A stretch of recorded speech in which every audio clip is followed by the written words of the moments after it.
अंग्रेजों ने दूसरा मिशन भेजा जिसका नाम क्या रखा गया? Cabinet mission. Cabinet mission Bharat कब आया? 1946 में। कैबिनेट मिशन भारत कब आया? 1946 में। कैबिनेट मिशन कब आया? 1946 में। अब हम बात कर लेते हैं कैबिनेट मिशन मेन क्या था? कैबिनेट मिशन की घोषणा की कौन किया था? कैबिनेट मिशन का उद्देश्य क्या था? कैबिनेट मिशन भारत कब आया? कैबिनेट मिशन प्रकाशित कब हुआ? और कैबिनेट मिशन की घोषणा किसने की थी और कहां से किया गया था? तो कैबिनेट मिशन जो था वो 3 सदस्यीय कमेटी थी। पहली बात तो ये हम समझ लेते हैं। कैबिनेट मिशन में कुल कितने सदस्यीय कमेटी थी? कितने सदस्य थे? 3। जबकि क्रिप्स मिशन में 1 सदस्यीय कमेटी। कौन था सदस्य? Sir Stafford Cripps. लेकिन कैबिनेट मिशन में कितने सदस्य थे? 3। कैबिनेट मिशन कितने सदस्यीय कमेटी थी? 3। और वो 3 सदस्य कौन-कौन थे? तो पहले थे सर लॉर्ड पैंथिक लॉरेंस। पहले अध्यक्ष कौन था कैबिनेट मिशन का? Lord Pethick Lawrence. तो क्रिप्स मिशन का कैबिनेट मिशन का अध्यक्ष कौन था? Lord Pethick Lawrence. और दूसरे सदस्य जो थे वही sir Stafford Cripps. Sir Stafford Cripps Cripps mission में भी थे, कैबिनेट मिशन में भी थे। तो दूसरे सदस्य कौन थे? Sir Stafford Cripps. पहले सदस्य लॉर्ड पैंथिक लॉरेंस, उसके बाद सर स्टेफर्ड क्रिप्स, और तीसरे सदस्य कौन थे? A B Alexander. A B Alexander. तो कैबिनेट मिशन कितना सदस्यीय कमेटी थी? 3 सदस्यीय कमेटी थी। कैबिनेट मिशन के सदस्य कौन-कौन थे? पहला lord Pethick Lawrence. Cabinet mission का अध्यक्ष कौन था? Lord Pethick Lawrence. और कैबिनेट मिशन का दूसरा सदस्य कौन था? Sir Stafford Cripps. Stafford Cripps. और कैबिनेट मिशन के तीसरे सदस्य कौन थे? A V Alexander. तो ये कैबिनेट मिशन 3 सदस्यीय कमेटी थी। और कैबिनेट मिशन की घोषणा कौन किया था? तो ब्रिटेन के प्रधानमंत्री कौन? क्लीमेंट एटली। अब आपके मन में आ रहा तो अभी तो विंस्टन चर्चिल बताए थे 1942 में, अब यहाँ पे 46 में कौन आ गया? क्लीमेंट एटली। तो बेटा जब क्रिप्स मिशन आया था तो उस समय ब्रिटेन के प्रधानमंत्री विंस्टन चर्चिल थे। लेकिन उसके बाद जब कैबिनेट मिशन आया था तो ब्रिटेन में ब्रिटेन की सरकार बदल गई थी। यहाँ पर कौन सी पार्टी की सरकार बन गई थी? लेबर पार्टी की। जैसे भारत में 2 पार्टी मेन है, एक भारतीय राष्ट्रीय कांग्रेस, एक भाजपा। तो भारतीय राष्ट्रीय कांग्रेस गई तो जो है भाजपा आएगी, और भाजपा गई तो भारतीय राष्ट्रीय कांग्रेस आएगी। तो उसी प्रकार से विंस्टन चर्चिल जो पार्लियामेंट के ये सदस्य थे, ये प्रधानमंत्री थे, ये हार गए चुनाव, और क्लीमेंट एटली लेबर पार्टी के थे, ये चुनाव जीत गए। तो आपसे बात करें तो कैबिनेट मिशन की घोषणा कौन किया था? ब्रिटेन के प्रधानमंत्री, इंग्लैंड के प्रधानमंत्री, यूनाइटेड किंगडम के प्रधानमंत्री कौन? कौन? क्लीमेंट एटली ने लंदन से जो है किसकी घोषणा करी? कैबिनेट मिशन की घोषणा करी। कैबिनेट मिशन की घोषणा कौन किया था? Clement Italy. ब्रिटेन के प्रधानमंत्री क्लीमेंट इटली जो लेबर पार्टी के थे। और क्लीमेंट इटली का नजरिया भारत के प्रति उदार था। वो भारत के प्रति बहुत उदार भाव से देखते थे। इस वजह से भारत और जल्दी, अगर विंस्टन चर्चिल होता तो भारत को शायद 1 आध 2 साल और लग जाता। लेकिन क्लीमेंट इटली जो ब्रिटेन का प्रधानमंत्री था, इसका रवैया भारत के प्रति उदार था, नम्र था। इस वजह से भारत का और ही जल्द रूप से जो है भारत स्वतंत्र हो गया था। तो क्लीमेंट इटली जो थे उन्होंने कैबिनेट मिशन की घोषणा 1946 में कहां से? लंदन से जो है किया। और घोषणा कब हुई? 25 फरवरी 1946 को। तो कैबिनेट मिशन की घोषणा कब हुई? 25 फरवरी 1946 को कैबिनेट मिशन की घोषणा किसने किया? ब्रिटेन के प्रधानमंत्री लेबर पार्टी के कौन? क्लीमेंट एटली ने लंदन से किया। और उसके बाद जो कैबिनेट मिशन था, कैबिनेट मिशन भारत कब पहुंचा? तो कैबिनेट मिशन भारत जो है कब? 24 मार्च 1946 को। कैबिनेट मिशन भारत कब पहुंचा? 24 मार्च 1946 को। कहां पहुंचा? दिल्ली। कैबिनेट मिशन भारत कब पहुंचा? 24 मार्च 1946 को। कब पहुंचा? 46 को कहां पहुंचा? दिल्ली में। और घोषणा कब हुई थी? 25 फरवरी 1946 को। घोषणा कब हुई थी कैबिनेट मिशन की? 25 फरवरी 1946। और कैबिनेट मिशन भारत कब पहुंचा?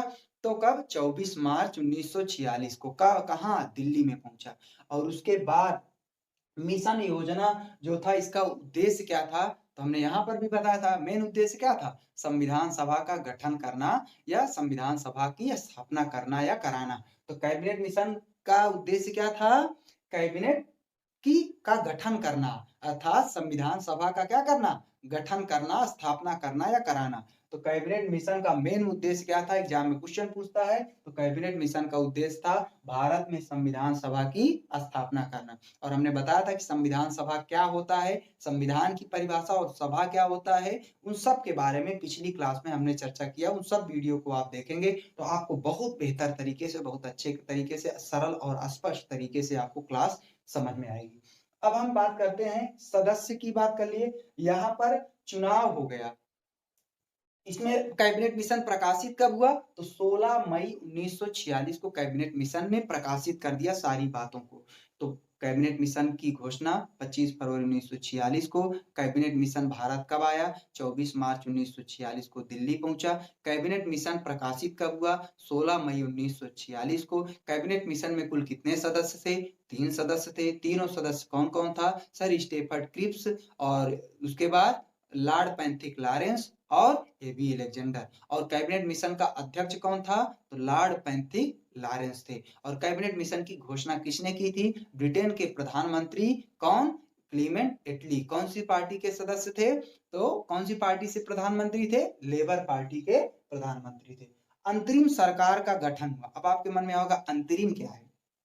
अंतरिम का मतलब होता है क्योंकि भारत के लिए संविधान सभा की गठन की बात कही गई तो स्वीकार कर लिया गया। तो उसके बाद अंग्रेजों ने भारत के लोगों को सिखाना था, अंग्रेजों को, कि भारत पर कैसे आपको शासन करना है। जैसे कोई व्यक्ति नया होता है, किसी कंपनी में जाता है या कहीं पर भी जाता है, कोई सरकारी गवर्नमेंट जॉब में जाता है, तो उसको पहले ट्रेनिंग दी जाती है। 6 महीने आर्मी में जाएंगे तो साल भर, या 6 महीने पुलिस में भी जाएंगे तो 6 महीने, किसी भी जॉब में, है ना। आप यहाँ तक कि यूपीएससी अगर आप क्वालिफाई करते हैं आईएएस के एग्जाम में, या पीसीएस के एग्जाम क्वालिफाई करते हैं, तो उसमें भी आपका 6 महीना का ट्रेनिंग होता है, सिखाया जाता है कि आप किस तरीके से शासन करेंगे। तो वैसे ही अंतरिम सरकार का मतलब होता है, अंतरिम का मतलब शासन करना, सिखाना, अंतरिम, है ना, ट्रेनिंग देना। तो भारतीयों को ट्रेनिंग देने के लिए जो है क्या किया गया, बिना देखिए चुनाव कब हुआ, चुनाव आप देखिए जुलाई 1946 में इस कैबिनेट मिशन योजना के आधार पर भारत में क्या हो गया, चुनाव हो गया।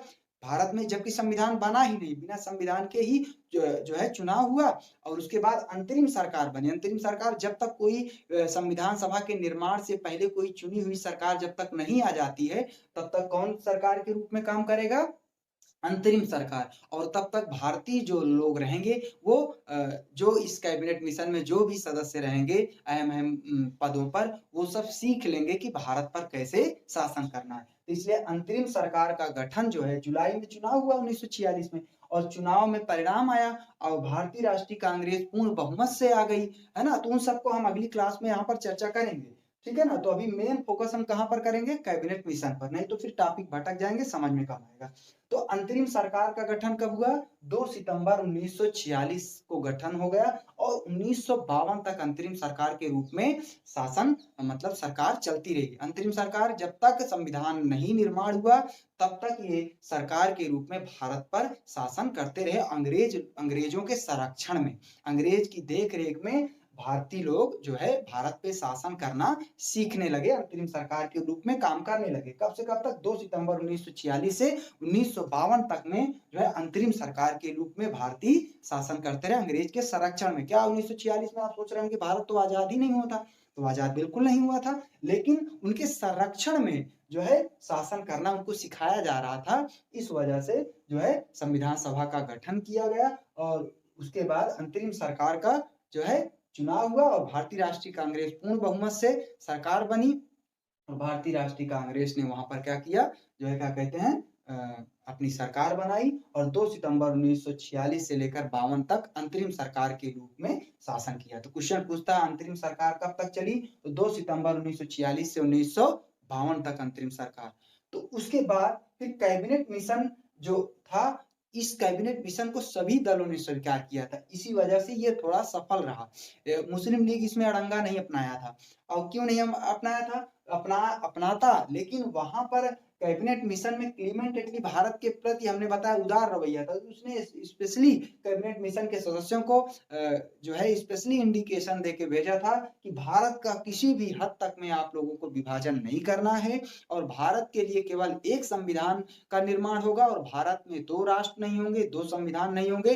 कोई भी कितना भी जो है सर पटक ले, लेकिन आपको भारत का विभाजन और संविधान 2 संविधान के लिए बात को स्वीकार नहीं करना है। इस वजह से यहाँ पर सभी दलों ने कैबिनेट मिशन को क्या कर लिया था, स्वीकार कर लिया था, जिसके आधार पर जो है चुनाव हुआ और अंतरिम सरकार के रूप में गठन हुआ। और इस समय जब कैबिनेट मिशन आया था, तो कैबिनेट मिशन के समय भारत का वायसराय कौन था, लॉर्ड वेवेल। जबकि क्रिप्स मिशन के समय भारत का वायसराय कौन था, लिन लिथगो। 1936 से 1944। और इधर लॉर्ड वेवेल कब से कब तक, तो आप यहाँ पर देख सकते हैं 1944 से 1947 तक। 1947, लेकिन जब भारत आजाद हुआ था उस समय लॉर्ड वेवेल नहीं थे, है ना। भारत के आजाद होने से पहले ये खिसक लिए थे। और उसके बाद कौन आया था, लॉर्ड माउंटबेटन। तो बेटन थे, लॉर्ड माउंटबेटन थे भारत की आजादी के समय भारत के वायसराय, याद रखना है, ठीक है ना। तो ये यहाँ पर तो वायसराय कौन था कैबिनेट मिशन के समय, 1944 से 1947 तक कौन था, तो कौन था, लॉर्ड वेवेल। और जबकि क्रिप्स मिशन के समय लिन लिथगो, लॉर्ड लिन लिथगो। तो इस तरीके से सभी दलों ने इसको क्या कर लिया, स्वीकार कर लिया और अंतरिम सरकार के रूप में भारतीय राष्ट्रीय कांग्रेस ने भारत पर शासन करना किया। उसके बाद हमने बताया कि आप जानते हो 26 नवंबर 1949 को हमारा संविधान बन के तैयार हो गया था। 26 नवंबर 1949 को संविधान बन के तैयार हो गया, ठीक है ना। तो उसके बाद तैयार हो गया, तो उसी के आधार पर भारत में चुनाव हुआ। और चुनाव तो हो गया, लेकिन 51 में चुनाव हुआ, बन के तैयार हुआ 49 में, 26 नवंबर 1949 को, और लागू हुआ 26 जनवरी 1950 को। तो उस सारी चीजों को पूरी तरीके से व्यवस्थित करने में समय लगा। तो चुनाव 1951 से हुआ भाई, पहली बार चुनाव था कि बैलेट से होना था, कागज से होना था, तो इसलिए चुनाव बहुत लंबा समय लगा। तो 1951 से लेकर 1952 तक क्या हुआ, चुनाव हुआ भारत में, भारत के स्वतंत्र होने के बाद। और भारत में भारतीय राष्ट्रीय कांग्रेस की सरकार बनी। 1952 में भारत जो है अपना सरकार के रूप में आम चुनाव हुआ और भारत जो है अंतरिम सरकार नहीं, जो है आम चुनाव के बाद भारत ने अपना स्वयं शासन किया इस तरीके से। और आशा करते हैं कि आप लोगों को ये वीडियो बहुत अच्छे से समझ में आया होगा। तो प्लीज अगर आप लोगों को वीडियो समझ में आया हो, क्लास अच्छे से समझ में आई हो, तो आप प्लीज अपने दोस्तों को शेयर कीजिए, उनसे बताइए क्लास के बारे में, सब्सक्राइब कराइए। और आप लोग अगर सपोर्ट करेंगे तो हम आपके साथ हरदम खड़े हैं और आप हमारा प्रोत्साहन बढ़ाइए, हम आपका प्रोत्साहन बढ़ाते रहेंगे। प्लीज चैनल को जरूर सब्सक्राइब करें, बेल आइकन को दबाएं, लाइक करें, कमेंट करें। और उसके बाद अगर आप लोग हमारे साथ जुड़े हैं तो हम भी आपके साथ हर तरीके से मेहनत करेंगे, परिश्रम करेंगे जितना हो सकेगा। तो प्लीज आप लोग चैनल को सब्सक्राइब करें, प्रचार करें। धन्यवाद।